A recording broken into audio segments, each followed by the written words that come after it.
Alright guys, now in this video we will be discussing about fertilization, pregnancy and maternal changes during pregnancy. So in the previous class we have discussed about the menstrual cycle, the female reproductive cycle, and what were the changes which occurs during ovulation and this all. So today we'll be talking about what will occur when fertilization will occur. Okay, when fertilization takes place, what are the changes which we'll see and how is this whole process, how this whole process goes. So this is like just I'm giving you an overview. This is the fertilization process, and I'll be discussing this in detail about fertilization, about implantation, and also after this I'll be discussing that what will be the changes in the mother, what will be the maternal changes, what will be the physiological changes, okay, during pregnancy. So this is how the fertilization takes place, and this is called as the Zona reaction. So one by one I'll be discussing that how out of so many sperms only one sperm goes and enters into the ovum, and despite of so many sperms only one sperm enters into the ovum, and this is called as the Zona reaction. So I'll be discussing this in detail. So I'm just giving you an overview, and then we'll also be discussing that how this ovum is discharged from the ovary, and then after 12 to 24 hours, then it goes into a zygote, and then 2-cell stage, and then it goes into a 4-cell stage, and it carries on. Okay, so I'll be discussing this events in fertilization and implantation of a fertilized egg, like how the ovulation, then the tube picking by the oocytes and fertilization, all this takes place. So let us start here. Let us start with the conception and implantation. So the first thing which we'll be discussing is the fertilization. So this fertilization or conception, this is union of male sperm cell and female egg cell. So at this moment the genetic makeup is complete and including the sex of the baby. So remember that this sex of the baby is like here this takes place, okay, during this fertilization. Whenever there is a genetic makeup, when the genetic makeup is completed, and then the fertilization occurs at the ampullary part of the uterine tube. Now this is very much important. MCQs are asked that where does the fertilization takes place in the uterine tube. So that is the ampullary part. All right. So once it occurs, then known as zygote. So once the fertilization occurs, then this is called as the zygote, and it starts dividing as it travels through the fallopian tube. So after a few cells, it attaches to the uterine wall, and this is called as the implantation. So you need to know these terms, like what is the zygote, what is implantation, where does fertilization occurs.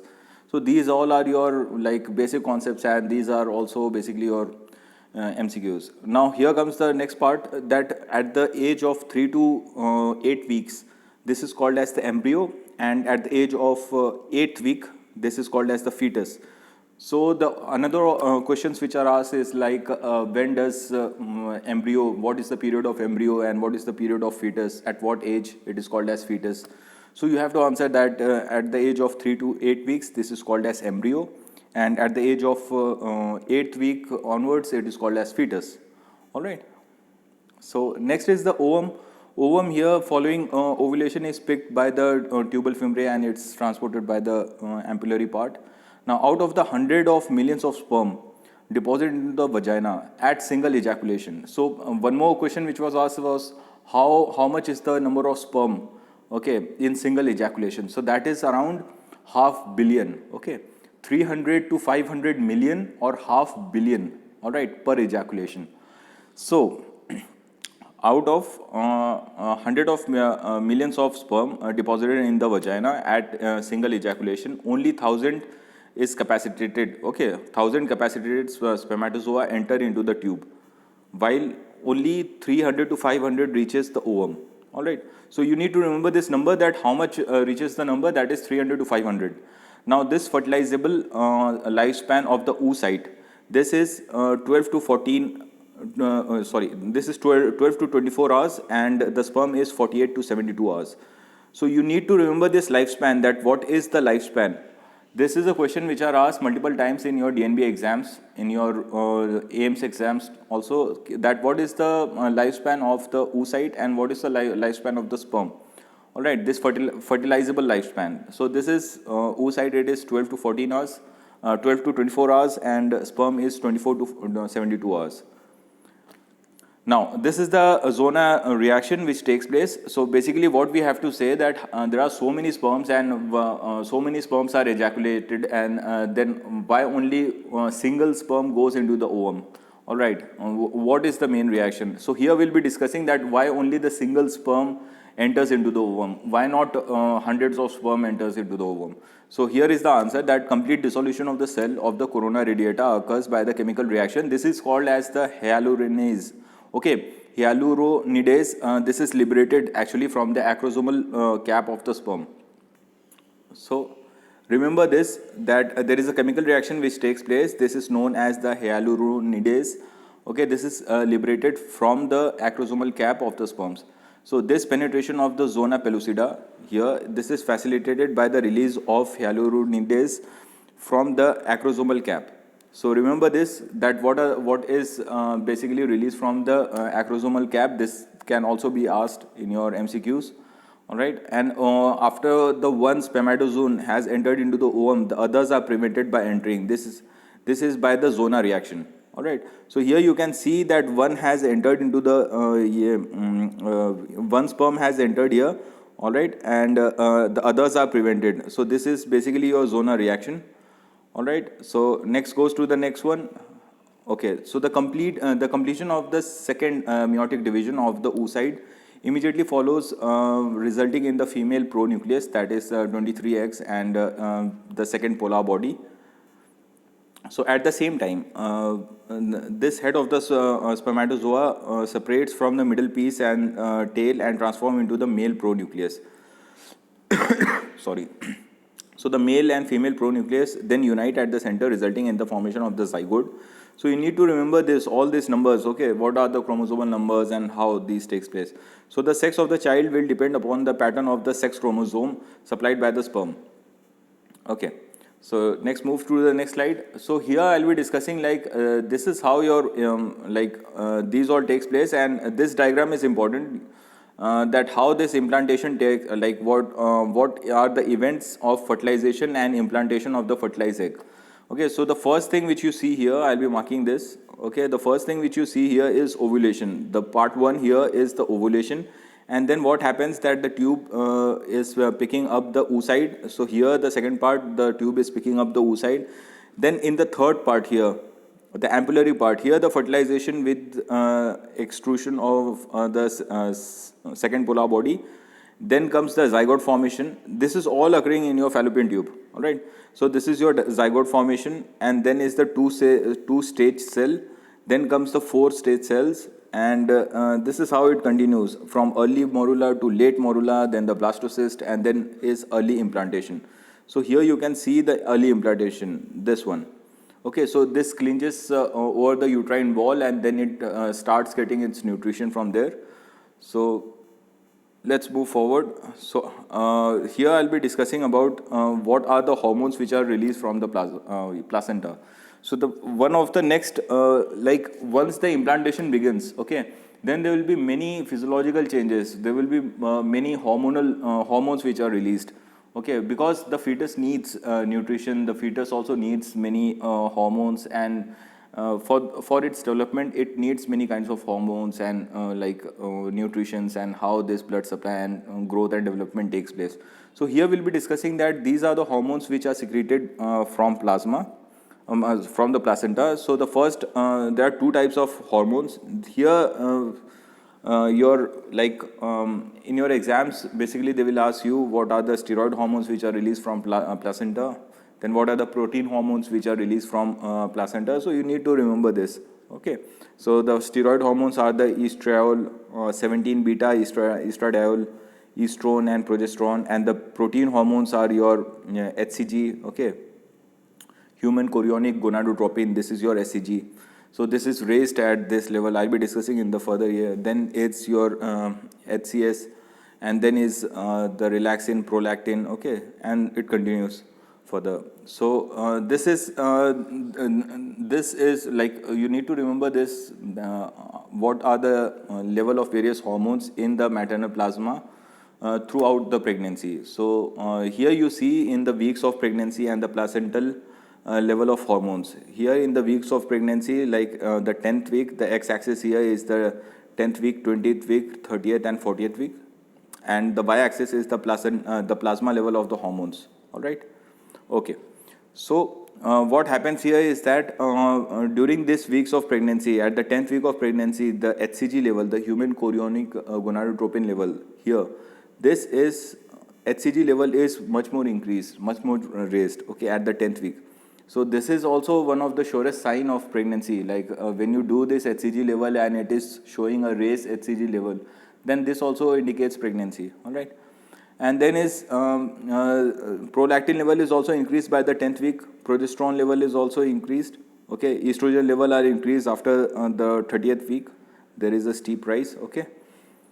Now comes the fetoplacental unit. Now what is this fetoplacental unit? This is basically your steroidogenesis. Like when the fetus is growing, it requires certain hormones. Okay, so these hormones from the mother and from the baby, from the fetus, steroidogenesis takes place. Basically, they are sharing each other, they are interdependent each other, and they are sharing this steroid hormone genesis. Okay, so they like there are many hormones which mother has to depend on the fetus, and there are many hormones where the fetus has to depend on the mother. Okay, so here there are exchange of different steps, interdependent of different steps, and this is how steroidogenesis takes place. So here you can see that this is called as the fetoplacental unit. One thing is the placenta, and the second thing here is the fetal adrenal. Okay, so here you can see that from the placenta, from the cholesterol, pregnenolone is secreted, and this pregnenolone is then converted into DHEA and 16-OH DHEA. All right, and this DHEA, this is a form of androgen basically. Okay. Then this goes into the cortisol and corticosterone and androgen, and then from the fetal adrenal, it goes back into the placenta, and this is converted into estradiol and estriol. Okay, so the mother and the baby both are interdependent on each other for steroidogenesis. This is your fetoplacental unit. All right. So this is not asked in your exams or something, but of course in your further coming, like your basic foundation courses, in your next exams, these all will be there. Okay, come on. Now we'll be starting about the maternal changes during pregnancy. Now this is important. From here onwards, our today's class starts. There I have discussed about the basic events, like those were simple MCQs and yes. Now here comes the most important part. This is your maternal changes during pregnancy. That what are the changes which occurs in the maternal. So I'll be discussing the system wise, like what are the changes which occurs. So first I'll be discussing the blood volume, like what happens to the blood, hematological changes, CVS, respiratory system, okay, and then what happens to the renal system, what happens to the endocrine system. So system wise I'll be discussing that what will be the changes which will occur in the mother. Okay, here comes the first slide. These are the changes in blood volume. So what happens to the changes in blood volume? There is a significant increase in the total blood volume. So I'll be discussing here that first you need to remember that there is an increase in the plasma volume, number one. Okay, number one is that the plasma volume is increased, and this leads to expansion of the ECF volume. Okay, so there is also increase in the ECF volume. Once the ECF volume is increased, then this will lead to sodium and water retention. Okay, so this is the third point. This is your sodium and water retention. So there is an increase of the 400 ml at 8 weeks. These are not important, but these 3 points which I have mentioned is important. Now comes the next point. This is there is an increase in the red cell mass. Okay, so remember that there is an increase in red cell mass, and this erythropoiesis is stimulated due to the increased erythropoietin production. So this is your fifth point here, that this erythropoietin is secreted. Now what will happen that once the red cell mass is slower and lesser than the increase in the plasma volume, like plasma volume is increased and the red cell mass is not that much increased, so there will be hemodilution. Okay, so there will be hemodilution. Remember this term. This term is called as the hemodilution. So once hemodilution occurs, this leads to physiological anemia of pregnancy. Very, very, very important. Okay. So another question which is asked is like, what is physiological anemia of pregnancy? So you have to answer that during pregnancy, what happens that the plasma volume is much more increased. Okay, there is an increase in the plasma volume, and there is also an increase of RBC, but this increase in the RBC is not as comparable to the plasma volume. So there is a hemodilution. Okay. So what happens that there is an hemodilution, and this leads to physiological anemia of pregnancy. So you need to know that what are the values of here. So mostly like WHO has classified that physiological anemia of pregnancy, this is if your hemoglobin is less than 12 gram percentage. Okay. So here we have discussed about physiological anemia of pregnancy. This is a very important chart. Here in this chart it shows the x-axis is the duration of pregnancy and the y-axis is like the change from non-pregnant state. Okay, the percentage of the change from non-pregnant state. So here you will see that during the pregnancy what is happening, that earlier at the 10th week the plasma volume was there, red cell volume, but here when you will look at this stage, okay, here you can see that the red cell count is less, but the plasma volume count is increased. Okay, the plasma volume is much more increased. So this will lead to hemodilution, and this will cause physiological anemia of pregnancy. So this is the main reason like why women at pregnancy undergoes anemia. Okay, and of course there is a lot of demand of blood to the fetus, and you have to give a lot of blood to the fetus and everything. So and another reason is like one of the reason is like in the physiological anemia of pregnancy, diet is also one of the important causes. So in India, another question which is asked is what is the most common type of pregnancy in India? So you have to answer that. That is what is the most common anemia in pregnancy in India? So the answer is iron deficiency anemia, because here in India many people are vegetarian, many people belong to low socioeconomic status. So these people basically don't have that much of amount to have like milk or paneer or like non-veg and this also. So people are basically taking dal, chawal and this all rotis. So this doesn't provide that much of nutrition. Okay. So this lacks iron, and this is the main reason why iron deficiency anemia is much more common. So remember these two types of anemia. One is the physiological anemia of pregnancy, and the second is the iron deficiency anemia. These are most favorite and most hit topics in your vivas, whether it be first year, second year, pre-final, final, internship. No matter whatever exam is there, they'll always ask you that what is iron deficiency anemia, what is physiological anemia of pregnancy, and what is the main cause and this all. So you must be remembering this. What are the physiological causes? All right. Chalo. Now comes the hematological changes. So what will be the hematological changes? We have discussed earlier. We have discussed about the blood volume and this all. Now comes the red cell count. In the hematological changes, the red cell count will be increased. Number one. The second is there will be moderate leukocytosis and neutrophilia, and there will be shift occurs in the RNET count. Okay, so there will be left shift to the RNET count, and the platelet is almost normal. So platelet will be normal, but there will be increase in the procoagulant activity. So this is important that at the third trimester of the pregnancy, the procoagulant activity will be increased. Okay, so this occurs due to increased hepatic synthesis from the clotting factors by the estrogen, and this concentration is basically this increases by 2 to 4 times. Okay, so what are these factors? These are your 7, 8, 9, 10. Okay, and in abnormal pregnancies, this can cause a dangerous disorder. This is called as the disseminated intravascular coagulation. This occurs due to the excess and unusual acceleration of the procoagulant activities. So in this DICs and like disseminated intravascular coagulation, here these are like one of the important disorders in pregnancies, and in your obs gynae you will be studying in detail that how to manage a patient who is undergoing DICs and this all. Come on, now we'll be discussing about the changes in the CVS, cardiovascular system.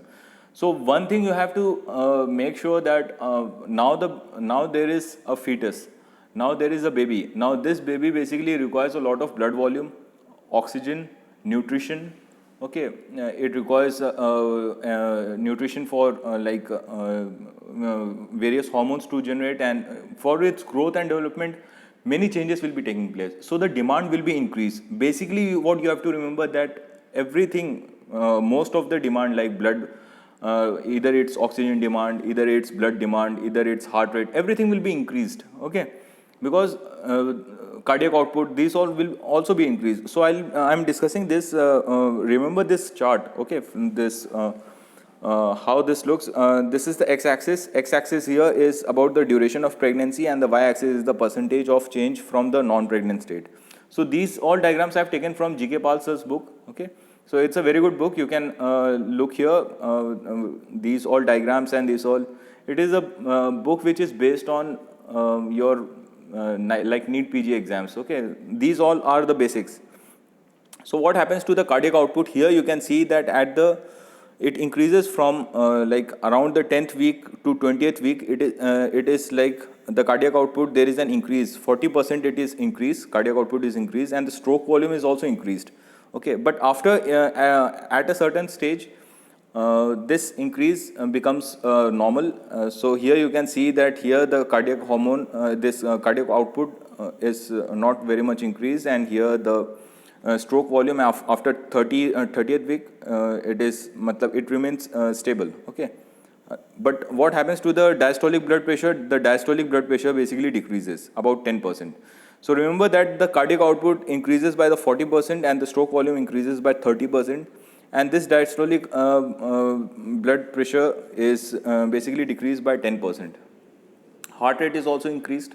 Of course, there will be a slight increase of heart rate. Okay. So these are all your changes. These are all your parameters. So remember that the blood volume here, percentage wise, if we are discussing, this is around 35%. The plasma volume is increased by 45%. Cardiac output is increased by 40%. Stroke volume is by 30%. Heart rate is by 15 to 30%, and peripheral resistance is decreased by 15%. Okay. So remember these changes. These were the most important parameters which you need to remember. Now comes the respiratory changes, and of course there will be an increase. The most striking effect is increase in the minute ventilation. Okay, so minute ventilation will be increased during pregnancy, and this is stimulated by the respiratory centers by estrogen. All right. And then the respiratory rate will not be significantly increased, but there will be an increase in the tidal volume. So minute ventilation will be increased, then the tidal volume will also be increased. Residual volume will be decreased by 20%. Okay, so remember that the residual volume will be decreased, and expiratory reserve volume and functional residual capacity here, these are also decreased. And then there will be increased inspiratory reserve volume increases, and the tidal volume and expiratory reserve volume increases the inspiratory capacity. So these were all things to remember. These are basically asked in your MCQs, that what are the parameters which are increased, what are normal, what are decreased. Okay. So here in your MCQs exams, these things are asked. So remember this, that the FRC here, the functional residual capacity, then is the residual volume and the expiratory reserve volume. These are basically decreased by 20%. Okay. Now, what is vital capacity here, and inspiratory reserve volume and the closing volume, these are basically unchanged. The total lung capacity and the inspiratory capacity, these are decreased. 5% these are decreased. So you just need to know, this is not asked very much in exams, but remember that these are the respiratory changes which occurs. Now what happens to the renal functions? Here the renal blood flow increases by the 35%. Okay. Why? Because that is parallel to the increase in the blood volume and the cardiac output. So remember that this renal blood flow increases by 35%, and this is parallel to the increase in blood volume and the cardiac output, and this renal vasodilation occurs to increase local production of prostaglandins and facilitates increased plasma flow. So what will happen here, that there will be a remarkable increase in the GFR. Very, very, very important. This GFR will be increased. How much it will be increased? This is increased by a 40%. Okay, so the GFR will be increased in pregnancy by 40%. Now comes the load of unfiltered glucose. This will also increase, and hence this will lead to glycosuria. Another important question here, that glycosuria occurs in pregnancy. Now comes, in spite of increased GFR and sodium load, the ability to excrete the sodium and water remains normal in normal pregnancy. Okay. So here these are the things like the GFR is increased and there is glycosuria. This I have enumerated, and the renal blood flow also increases. So remember these 3 points. Okay. Now comes the important thing, that is your changes in the endocrine system. Like what will be the changes? So there will be a massive like everything, your main hormone, your main endocrine system here, from your hypothalamus to anterior pituitary, and then from anterior pituitary to the rest, there will be changes. Okay, so what are the changes? Here I have basically discussed about these 5 glands. One is the pituitary, second is the thyroid, third is the adrenal cortex, fourth is the parathyroid, and fifth is the pancreas. Okay, so what happens to the pituitary here? The pituitary gland is basically increased in weight by 30 to 50%. This is increased twice in size. Okay, so remember this, that this pituitary gland is increased in weight by 30 to 50%, and this leads to release in the growth hormone. Of course, growth hormone is required for fetus also. Okay, the fetus to grow, and then there is increase in growth hormone, increase in prolactin, increase in ACTH, and increase in CRH. Okay, and the thyroid stimulating hormone here is basically normal, and there will be decrease in the gonadotropin hormone. As far as thyroid is considered, this thyroid is it goes under hyperplasia, and this will lead to increase in your basal metabolic rate, increase BMR. This will lead to increase in the total binding globulin. Okay, the thyroid binding globulin then is the total T3, total T4, and the maternal serum iodine will be decreased. Okay. So remember that this the thyroid level also increases. Why? Because thyroid is important for your growth and development of the baby. Okay, there is a condition which is called as cretinism. Okay, so in this congenital hypothyroidism, if the mother is not receiving enough amount of iodine and enough amount of like thyroid is not there, so there won't be myelination which takes place, and the child is mentally retarded in conditions like congenital hypothyroidism, in cretinism. Okay, so here just you need to remember that this thyroid here, the demand is increased, so the mother's thyroid gland will be functioning more. There will be hyperplasia, there will be increase in T3, T4. Okay, BMR will be increased. Now comes the adrenal cortex. Now here there is minimal enlargement, but of course there will be an enlargement here, and this will lead to increase in the aldosterone. Okay, and increase in free cortisol, increase in cortisol. Okay, so the stress level is also increased during pregnancy. Cortisol is a stress hormone. Everyone knows that this goes and functions in the emergencies. So here in the during this adrenal cortex, this will lead to an increase in your cortisol, free cortisol, and aldosterone. Then is the parathyroid. Now the parathyroid here is basically hyperplasia. This undergoes hyperplasia, and the normal PTH does not crosses the placenta. Now comes the pancreas. Now in this pancreas, what you see here is the hyperinsulinism in 3rd trimester, and what happens that this anti-insulin factors and insulin resistance, this will modify action of insulin during pregnancy. Okay. So another thing to remember here is the resemble of the starvation. Okay, so this will resemble starvation. So the blood glucose and the amino acid doses here they will be decreased. The free fatty acids, the triglycerides, and the ketones will be increased. Okay, so the body is basically fed there will be decrease in the blood glucose, and the patient goes into a keto phase. Okay. So there will be a favor on the fetal growth. There will be a diabetogenic state. Okay, there will be increase in insulin steadily, and then what happens that here the relative insulin resistance.